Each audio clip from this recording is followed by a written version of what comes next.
District electronic media reporters ایسوسی ایشن بہاول نگر کی میونسپل کمیٹی بہاول نگر کے ہال میں ایک پروقار تقریب کا انعقاد کیا گیا۔ تقریب کا آغاز تلاوت کلام پاک اور نبی پاک صلی اللہ علیہ وآلہ وسلم کی شان میں گلہائے عقیدت پیش کر کے ہوا، جس کے بعد سینئر نائب صدر ڈیمرا سید لطف الحسن گیلانی نے ڈسٹرکٹ الیکٹرانک میڈیا رپورٹرز ایسوسی ایشن بہاول نگر کے اغراض و مقاصد پر مبنی میمورنڈم شرکائے تقریب کو پڑھ کر سنایا۔ اس کے بعد مہمان خصوصی پرنسپل DPS پروفیسر شفیق احمد نے منتخب شدہ کابینہ کے عہدیداران کا باضابطہ ناموں کا اعلان کیا۔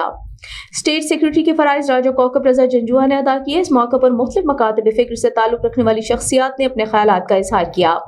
تقریب میں ضلع بھر سے ورکنگ الیکٹرانک میڈیا رپورٹرز نے بھرپور شرکت کر کے ایسوسی ایشن پر اپنے مکمل اعتماد کا اظہار کیا اور ایسوسی ایشن کے شانہ بشانہ اپنی خدمات پیش کرنے کی مکمل یقین دہانی کرائی۔